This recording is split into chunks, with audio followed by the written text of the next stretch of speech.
Hi, I'm Alex Howard, and welcome to this week's episode of In Therapy, where we follow real-life people on their therapeutic journeys with me. In this week's episode, we're exploring how underneath the surface level of our emotions, our behaviours, our reactions, there's often a deeper experience that's happening. And there's great wisdom, there's great insight in those deeper places inside of us. One of the most effective ways to contact that deeper place is using specific therapeutic interventions that help us really get in touch with that inner place. And that's what you're going to see in this week's episode. It's a little different to some of the more coaching-based focus that I tend to use in therapy. So I'm curious as to how you may find this helpful and insightful. You can let us know in the comments. If you haven't already, please like, subscribe, click the bell icon to be notified as new episodes are released, and do follow my Instagram at Alex Howard Therapy for daily inspiration and support. This week, we catch up with Beverly, who's at a crossroads in her life. Looking back, there's never been anything that she has felt passionate about. Last time we explored why honouring and voicing what we need is so important, and what happens when we always let others dictate what we do. This fired up Bev's rebellious side, and she left feeling empowered.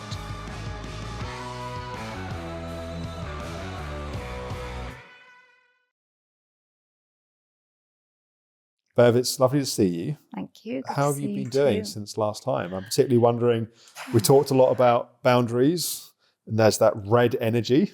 Yes. I'm wondering how you've been doing. Right. Okay. I left here feeling kind of really fired up, no pun intended. And yeah, sort of really good within myself and everything else, and ready to sort of do the module and hit all these things. And then you hit life. And then I hit life. And then sadly, we lost, well, for me anyway, a very cherished family member with COVID. I'm very sorry to hear that. Who was It was. that? Well, it sounds on the face of it that it wasn't somebody that I'd be that close to, really. But in fact, I actually was. It's my ex-brother-in-law. So my sister's second husband, who she was with for a good number of years, and who really, my niece and nephew, who I'm very close to, he's not their biological father, but as far as they're concerned, he's their dad. Yes. And Bob was one of these people who's larger than life. He'd walk into a room and he'd instantly, well, from my perspective, always made me feel better. However I was feeling, within 5 minutes, you'd have a chat with Bob and you just feel great. And he was always the first one to go to the bar. He'd always buy everybody a drink. You know, he was just a big man with a big heart, really. Yes. And he got COVID about a month ago. And after about a week, ended up being hospitalised. And then it was just this most horrible deterioration, really. So he actually died 2 weeks ago today. And the funeral's 2 weeks tomorrow. And how have you been doing?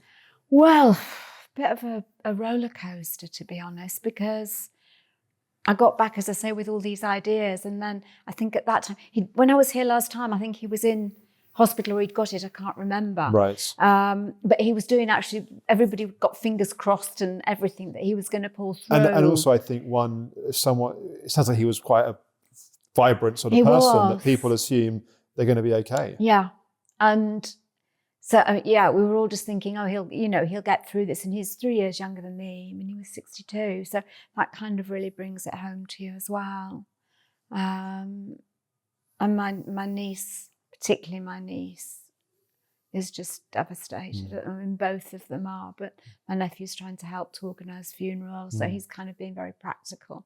But I think she's really finding it tough. Man, it's tough. So... yeah, so it's been a bit, and it's the whole thing with grief, isn't it? That 1 minute I'm fine and life's going on okay, and he wasn't even somebody I saw very much, but he always made family events more bearable for me, if I'm honest. And he sounds like he's one of those people that was a kind of key piece of the glue that kind of knitted the family dynamic in a sense. And so apart from the loss of him as a person, there's like a reforming, in a sense, of the family system.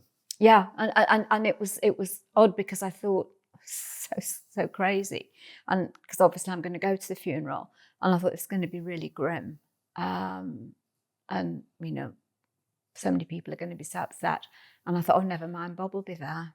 And I thought, idiot, of course he won't be there. Why do you think you're going? You know, that kind of crazy way that your brain can work, because how can he be not but it shows what he represents. Yeah. And in a strange way, of course, he won't be there, but in a strange way, he'll be there more than ever, because it's him that everyone's there to honour, in a sense. Yeah. So, yes, it has been tough because of trying to do the meditations and the work on stuff. I mean, I have done the module, but it wasn't done. I think it was the end of last week that I finally did do it. But doing the meditations and trying to look at the historical sadness was really hard because, of course, it was overlaid by the new sadness. Yes. But I just I accepted two things, I think, at one point, that I felt I had to detach a little bit from family because there are ways away. There's nothing I can actually do. I mean, my niece knows I'm there for her. If she needs me, so does my nephew. I've written a letter to her and to Lynn, his partner. I'm going to go to the funeral. There's nothing much else I can actually physically do. And I thought I can't, or at least I mustn't get too overly worried about them, because actually they're grown-ups and I have a tendency to do that. So it was kind of trying to separate, and I was thinking about the whole thing about being empathic, trying to separate where I ended and they began, if you like, so that whole thing didn't get merged and I didn't feel actually worse. Well, in a sense, when people go through painful experiences like grief, they default to the same things they normally default to, right? So people that are practical get practical. People that drink. People that try and help everyone else. Like, we go to the patterns we use, but we intensify them because that's what we know to do to cope, and it's our familiar place. So in some ways, it's probably challenging for you because you're someone that you loved and you had a connection with, but proximity-wise, you weren't so close to this chapter in life. So you're not the natural person to go in and do the helping and the organising and the practical. So in a sense, it's in some ways harder because you're then left with your feelings and not able to action the coping strategies that you otherwise might have used. How has it been to just sit with, because you're right, we talk about your historical sadness, but this is also a current sadness.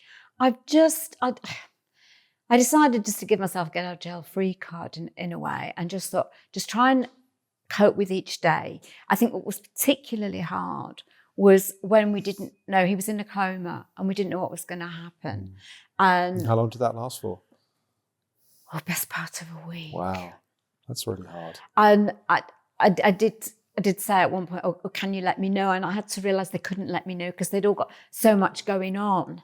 But if I'm honest, there was an element, and I'm not particularly, I've tried to acknowledge the feeling and be grateful for it, proud of myself, though, in a way of how I felt, because I felt really isolated because I was at home on my own. Yes. And I almost felt, I did feel a bit jealous of all of them because I thought they've all got each other for a hug and all the rest of it. And I'm here on my own, not knowing what's going on.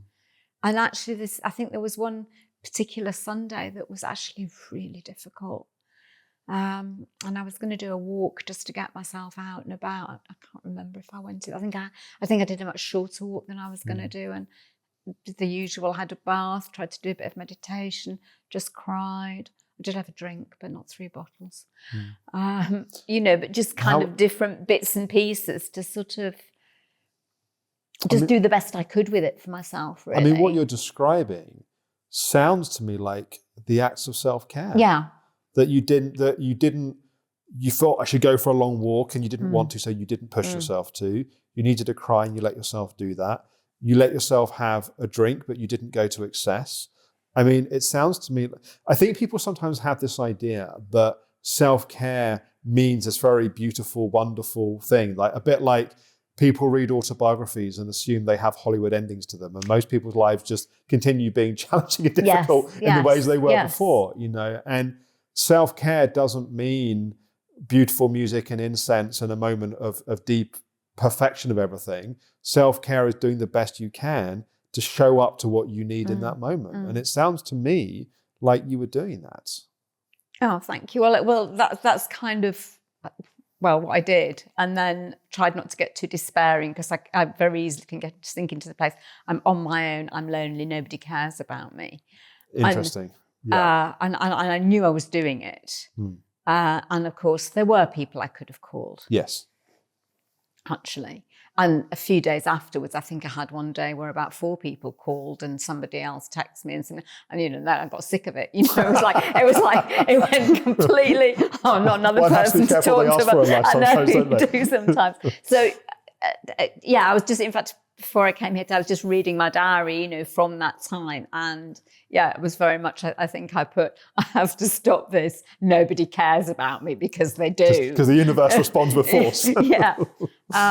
So I guess that's kind of what I've been doing since then, and really sort of accepted they can't contact me. No news is good news. And of course, as soon as something happened, they did call me and text me straight away. So that was just my stuff, really. But at least I kind of was acknowledging it and trying to acknowledge the feelings, trying to be aware of the feelings that I didn't like, and acknowledging them. It sounds to me like you did a good job of caring for yourself best you could. And yes, you had some difficult feelings that came up as well.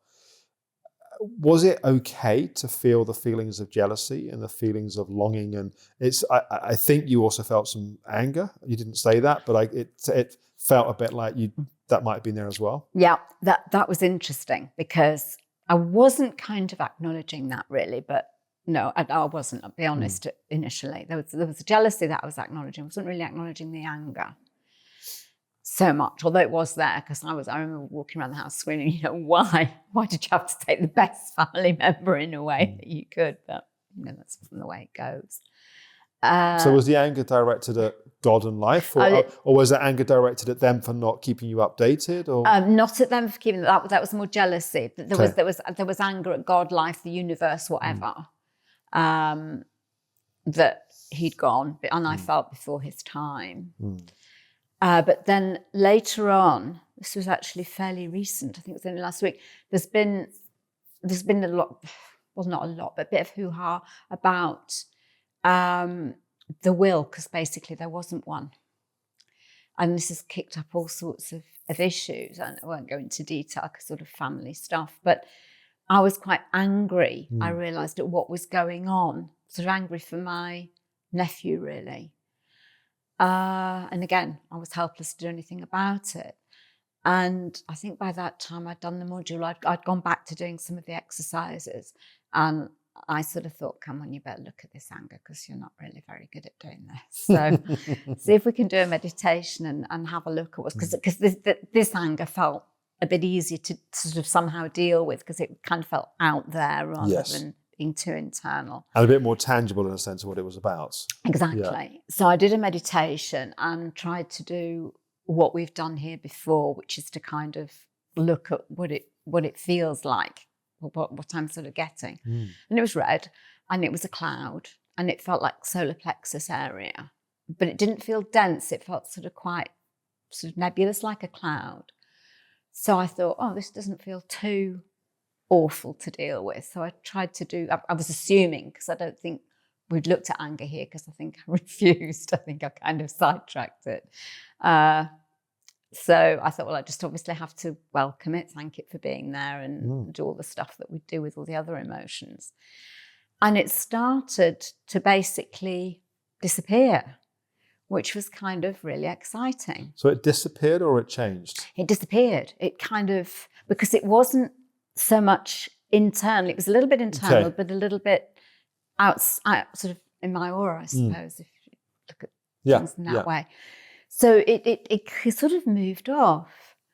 And I thought, that's really good. There's one feeling that I've managed to sort of clear, if you like. And then and this is going to sound very dramatic, and it's actually a bit tricky to even talk about, but underneath the sadness, the old familiar sadness that feels like a throat area, I got this. Well, it was like the stuff. This is awful. The stuff that you get when you incise an abscess. Now I know that not many people that wouldn't be watching this, watching won't have done that. But obviously, it was as a former dentist, you understand that very well. But it was like this stuff being released that was like greeny yellow. Like infection, toxic, horrible. Yuck. And I was a bit like, God, where is this coming from? I was actually quite shocked. I was thinking, God, this is just awful. And then I suppose fortunately, I thought, no, I haven't got to look at it like that. I've got to be grateful for it, which was actually a very difficult thing to do. And I didn't know how long to sit with it for. There's always this difficulty with, I find anyway, with these people. I never know how long to sit with them for, when I can leave them or what. But I didn't want to sit with this for a long time. Yeah. So what did you do?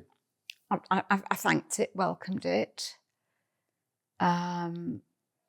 Said I was sorry that it had obviously been there a long time. And then I felt a bit sorry for myself that obviously I've been living with this, sitting with this, whatever, this kind of negative energy, emotion, whatever, I suppose. I mean, I was just a little bit freaked out about it, if I'm honest. Did you have a sense of what it was about? Like what the history or... I feel it goes along with the deep sadness bit and the deep anxiety bit, that it's all part of that stuff, probably from what initially came to mind, I think, was anger at teachers and the lack of understanding, as well as, some anger at my parents. But I think I've dealt in the past with some of that anger. I mean, not all of it maybe, but that seemed to be where it was coming from. And does it, as you talk about it now, do you feel some of the residual emotion of that, or does it feel like it's gone, or you're just not in touch with it? Like, I feel I'm in touch with it. I don't feel it's gone.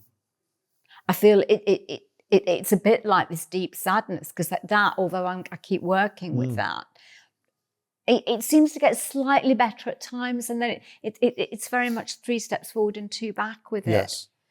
And if you were to give it a name, that toxic greeny yellow residue kind of, how would to help us kind of speak of it, what would you call it? It just feels like poison. Okay. It's the best thing I can come up with, really. And as you talk about it now, whereabouts do you, in your body or beyond your body, but where do you experience that poison? It's here. It's all sort of throat area. Describe a bit more how it feels.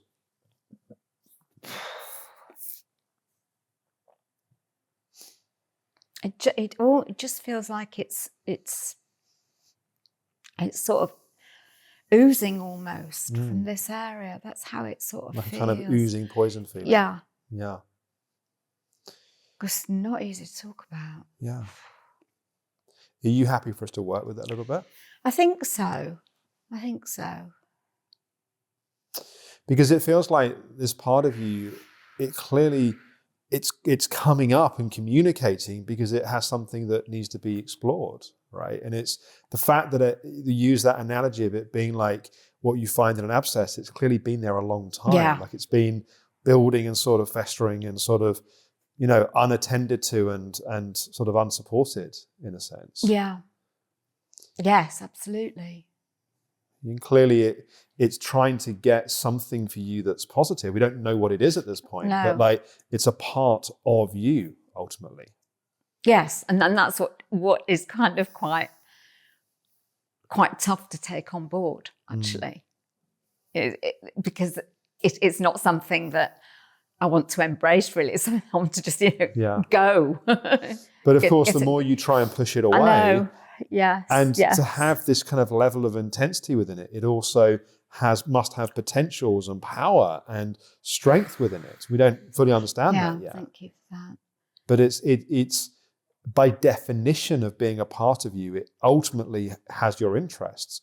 It sounds like it's been rejected and pushed away and unattended to, and therefore it's kind of festered in the way that it has done up until now. Yeah, absolutely. So how would you feel about working with this a bit more if you were to close your eyes and go into it a bit more? Does that feel okay? And at any point you can say, remember what we said last time? Yeah. Part of your working edge is learning to say no and say stop. Yeah. So I would consider it a moment of breakthrough and progress if you told me to stop, not a moment of weakness. All right. Well, I'll see how I go with it. Yeah. So you can have your eyes open or closed. Sometimes it's easier if your eyes closed. Well, you it can is. just sort of turn more for me, anyway, I can sense it better. But it's not like you close your eyes, then you have to. Sometimes you close your eyes and you just want to sort of look around. It's completely fine. So it's not like a binary, like it's an eyes closed moment now, therefore I can't open my eyes. So, but if you want to close your eyes, just notice that feeling there in your chest and your throat, and that feeling that we labeled as being a bit like poison. And just notice, how do you currently feel towards it?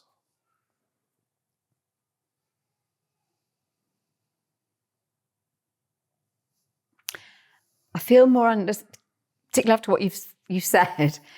Now I feel more understanding towards it, and a bit calmer towards it, and more appreciative of it. Mm.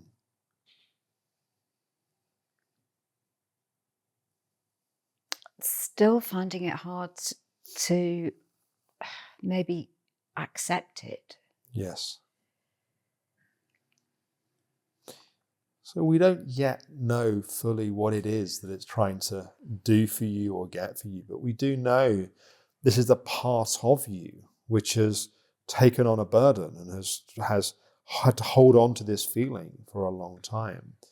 And ultimately we want to learn to understand it a bit more deeply and fully. I wonder what would happen inside of yourself if you give it your attention in the way you are now. You said to it inside of your mind, I don't yet understand you fully, but thank you for how hard you've been working for me. Okay.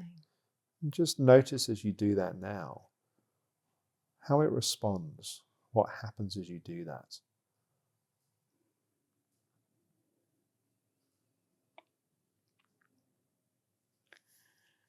There seemed to be more of it coming through. And also, I think I've said this before, there's sometimes when I'm meditating, if the meditation's quite deep or there's an exercise I'm doing that's going well, I get a really beautiful pink light. And I've got the light back. And it always feels like it's quite a healing light. Yes. So as you notice that light, and as you notice that feeling that presents itself as that poison, and inside of your mind, you're thanking it for how hard it's been working for you, even though we don't yet fully understand it. How does it change? You say there's more of it. What else do you notice? It feels easier to tolerate, accept it. It doesn't feel quite as sort of thick as it did. It feels as if feels a bit clearer. Good. I'd like you then to ask it a question.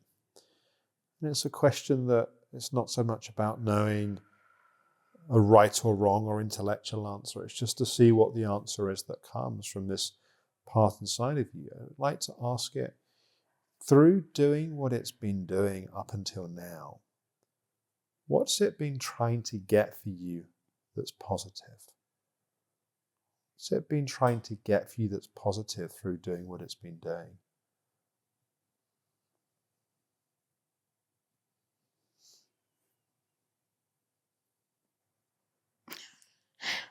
first thing that came into my head is it's been keeping me alive. It's not what you expected, is it? No, not at all. But it sounds like something that we can definitely get on board with. So I'd like you to thank it for wanting to keep you alive. And just notice how as it says that, and as you thank it in that way, how does it respond to that?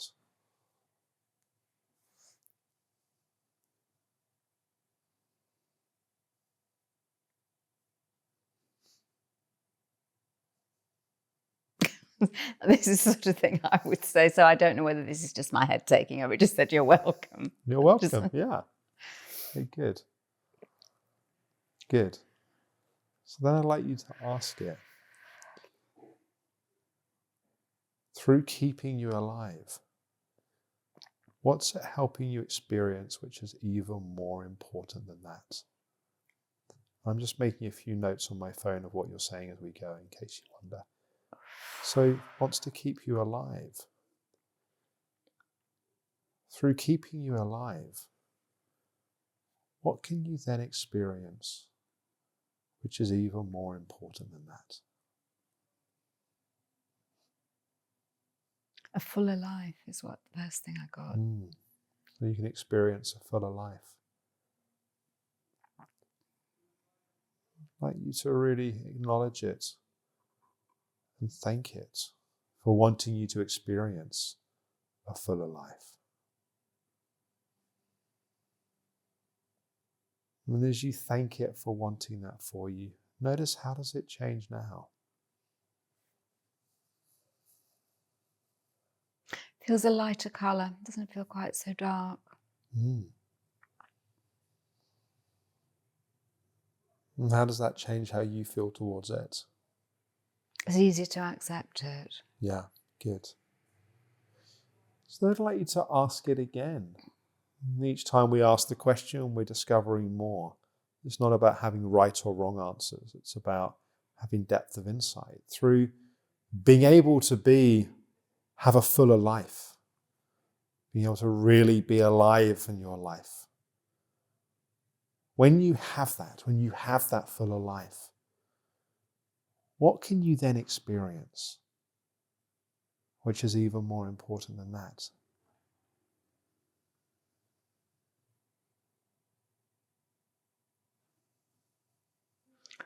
Again, it was just to love more. To love more. Notice how it feels to hear that. That this part of you that originally was the sense of poison, actually what it wants is for you to be able to love more. And really thanking it, acknowledging it, honouring it for wanting that for you in your life.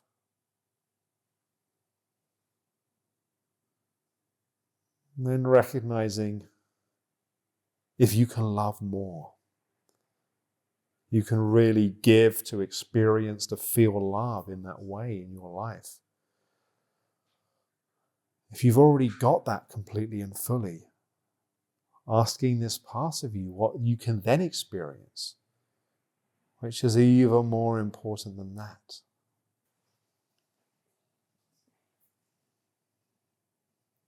I don't know if I can do any more. What's happening? I don't know if it's me that's backing off or if I'm scared for it to do any more. I'm not sure.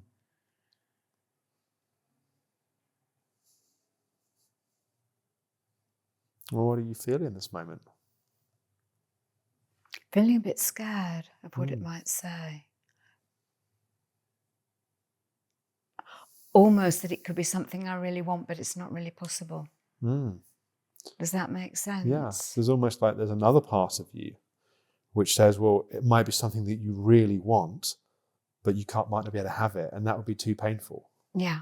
And it's trying to protect you from that. Where do you experience that part of you? That's kind of feels out there somewhere, I think. And how do you feel towards that part? almost a bit angry towards it, I Yeah. think. Yeah. Does it feel okay to feel angry towards it? Just about. Yeah, it does. What's the anger about? Tell me about the anger. Oh, there's so much in my life I haven't had that I've wanted.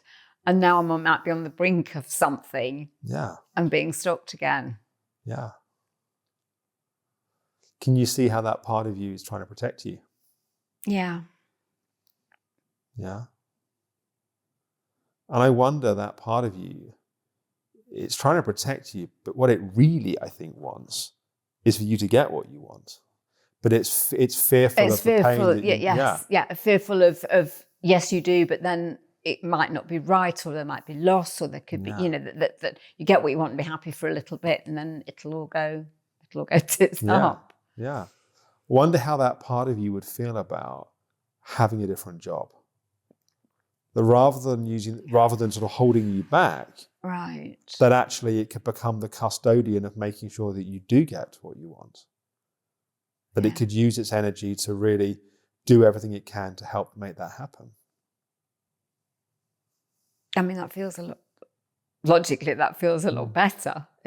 How does it feel to that part of you?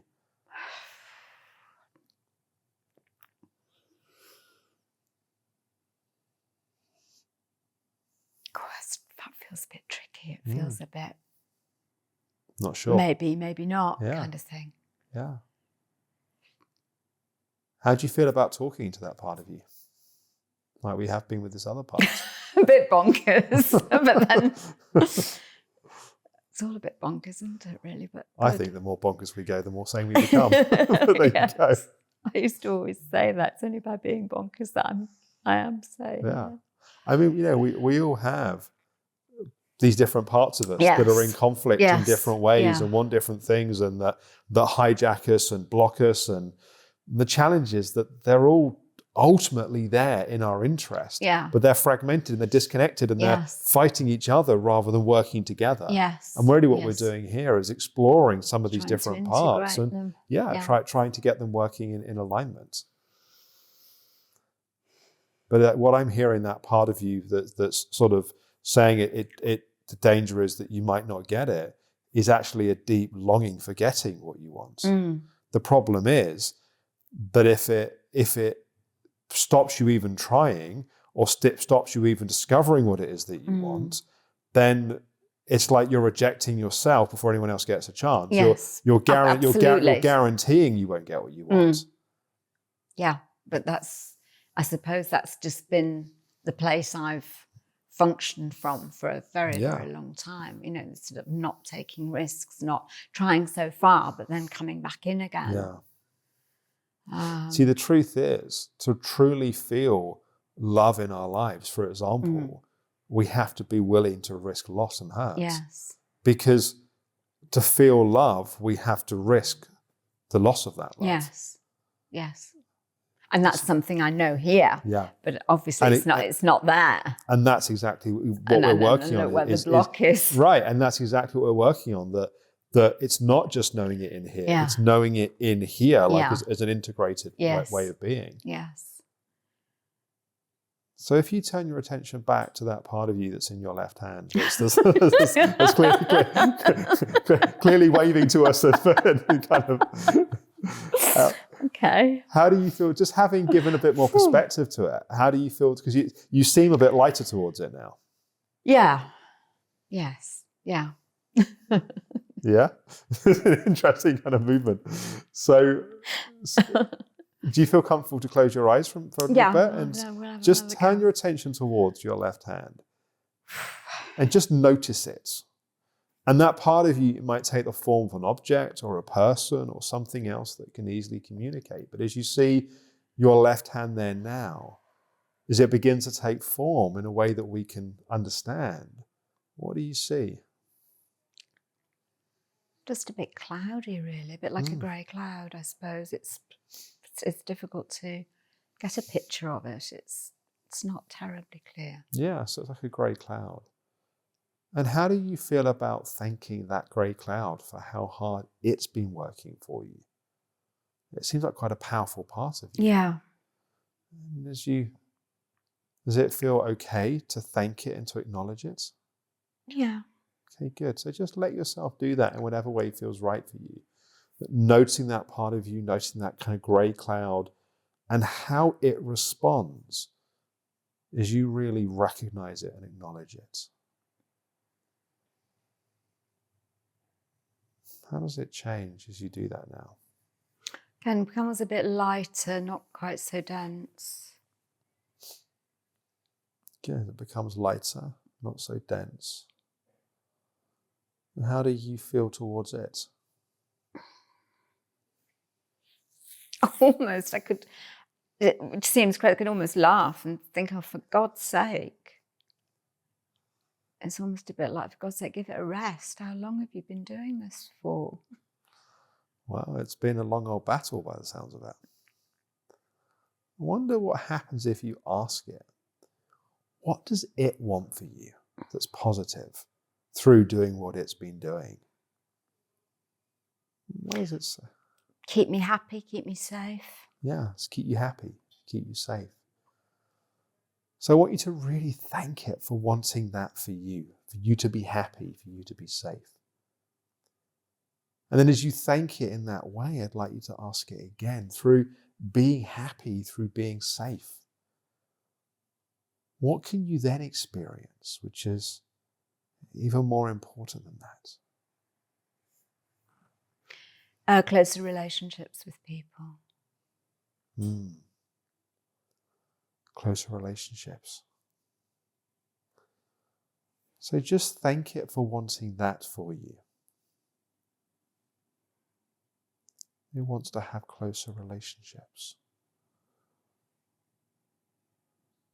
And then I'd like to ask it,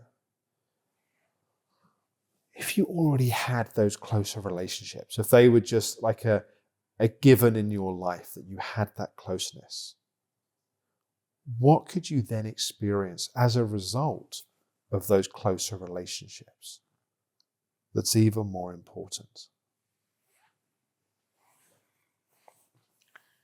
I think it comes back to this thing of a fuller, richer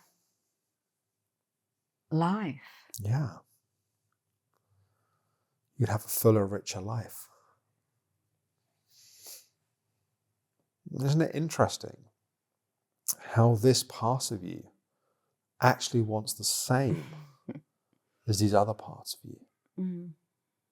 It's almost like two peas in a pod, right?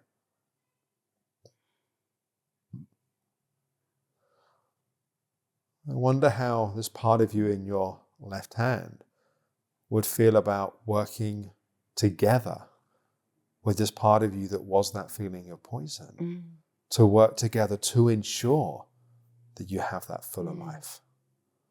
How would they both feel towards that, to have the benefits and the support that comes from working together to ensure that happens? I mean, that is something that I'm having a bit of difficulty trying to get my head around in a way, because they both feel so different. You know, different texture, different colour, different.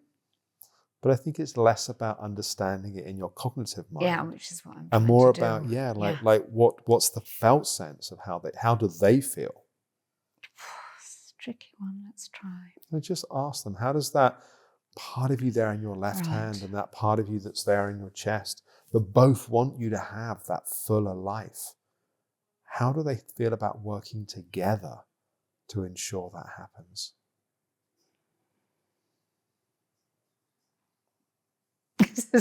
Sorry, this might be my head taking over again, but it almost feels like, I mean, the picture I got was when you see people trying to work out a divorce and they've got a lawyer and there's two people on either side of the table trying to kind of, or maybe not a divorce, but trying to negotiate.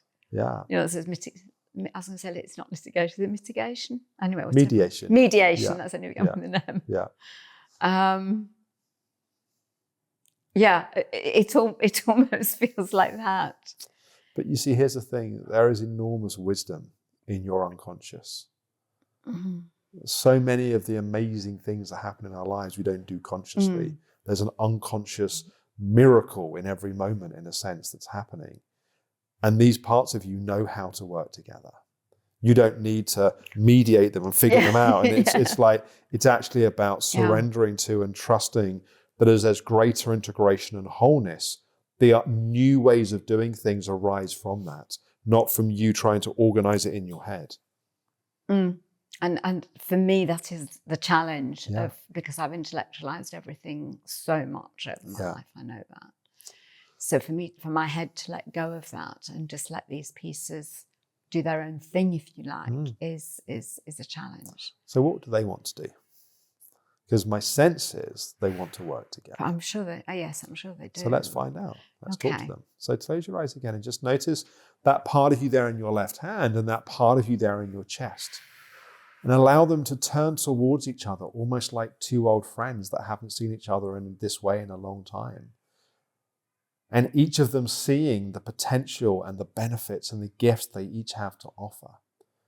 To allow them to work together to allow you to live that fuller, more alive, richer life.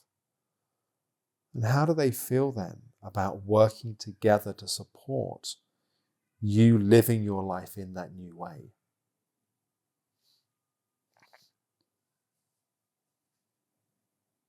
That feels okay. I just got, again, I don't know if this is my mind or whatever, I just got this image in my head, which is, it's a lovely picture. You're probably too young to remember it, but there was a picture years ago of Start Right shoes. And there was these two children sort of setting off, holding hands, a little boy and a little girl, walking down the road. It's a bit, I don't know why, it's always one of those pictures that stayed in my head. It's a lovely picture of them with their new Start Right shoes, setting off on an adventure. I think they were. Yeah. And I just got a flash of that. Yeah. Of that picture in my head, because it's like these two pieces of me are still in their, not quite their infancy, a little bit older than that, but still just beginning, if you like. So if you want to close your eyes again and just see how you feel as those two parts come together in that way. And you may find that your hand wants to come and rest on your chest, or you might want to put it down, or just feel the sense of the parts coming together in the space in between. But just have a sense of those two parts of you bonding and connecting and uniting to support you in having more of that sense in life of being more alive, being able to live more freely, being able to have closer relationships, to be able to love more. And as you feel those parts of you connecting, uniting in that way, notice, how does that feel as you feel that sense of unity and connection?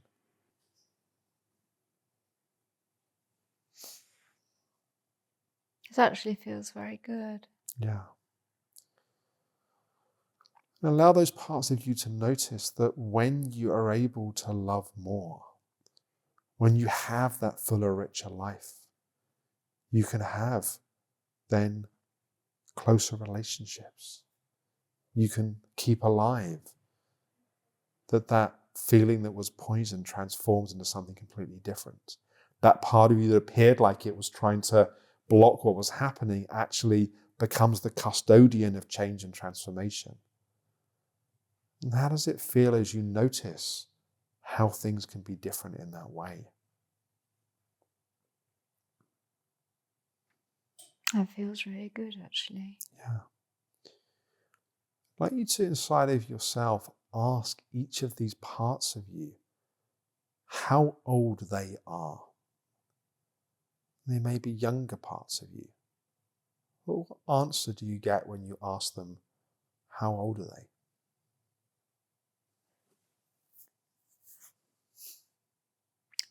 It's a feeling more than a word, actually. I'm just getting that they've been here for forever, that all my life. Yeah. And do they feel younger in terms of their emotional age, or do they feel the same as the rest of you?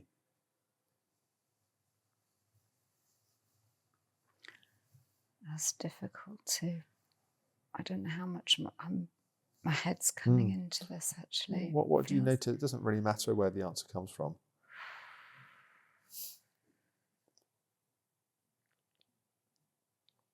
The anger feels like it's very young.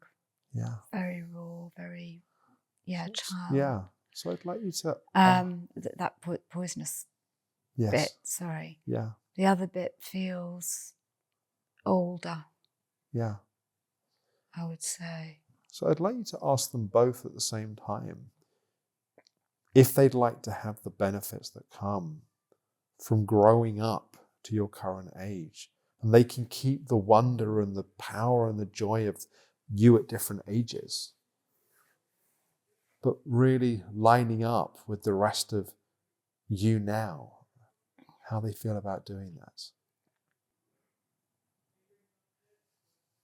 Yeah, that feels but that's kind of okay. That feels quite good, quite positive.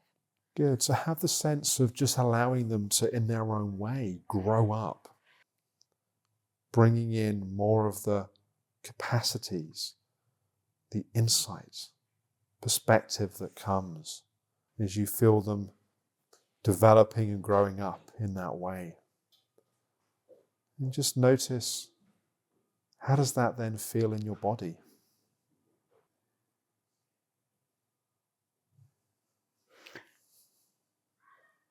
That actually feels really good. It almost feels like there's more energy. Yes. In my body, actually. Well, there was a lot of energy held back and tied up. Yeah, I feel like I got more energy in my legs, more sort of strength in my legs. Good.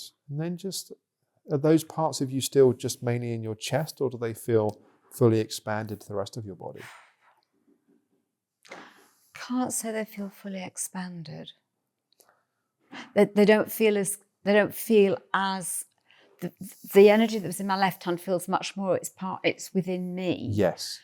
The bit that felt poisonous feels as if it's, best way I can put it, it's spreading out, it's disseminating a bit. Yes. It's but I can't say it's filling all of me particularly. Yeah. But it's not, doesn't feel as kind of so that see kind if you of can choking. just give the invitation to that energy to move and flow completely and freely through your body.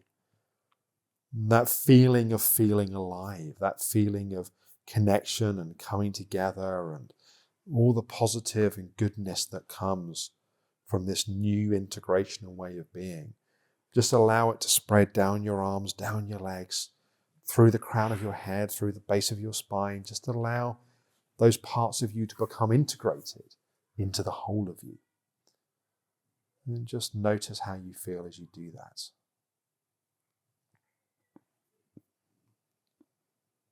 Noticing how when you have a fuller, richer life, you're able to love more, you have those closer relationships, you're able to keep alive. And suddenly those situations where it wasn't okay to have anger, perhaps anger becomes welcome in a healthy way. There's places where you need to say stop or say no, that you feel at peace with yourself in doing that. And those times when you might feel jealous, that you long for something that somebody else has, that it's okay to have that longing, and you also recognize that you deserve. And although we can't always choose the nuanced details of our lives, we can choose what we value to be important and where we choose to invest our hearts and our time and our energy. And how does it feel as you allow those parts of you to become the whole of you and think about things in that way?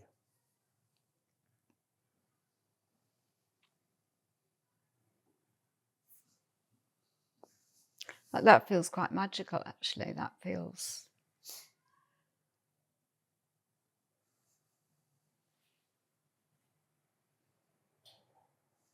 I can't even put words to it, really.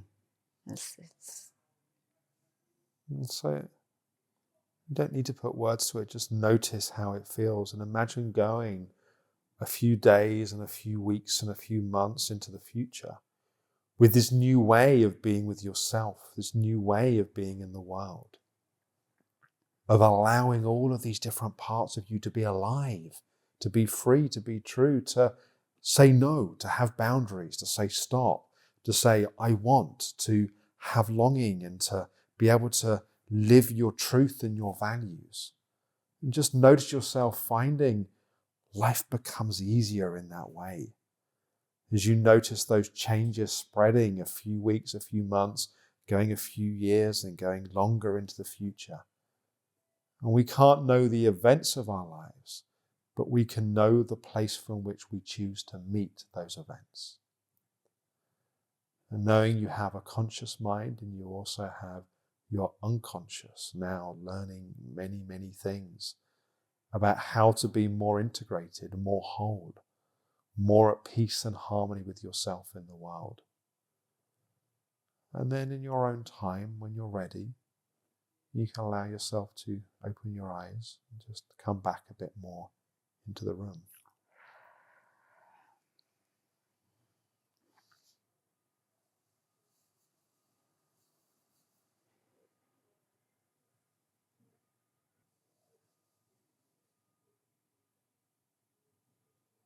How are you doing? I'm all right. What kind of all right? Well, I find all right's never very descriptive. It's not, is it? It's not very helpful. It's hard to really explain how I'm feeling. I feel a bit different. Well, you look a bit different. Oh, good.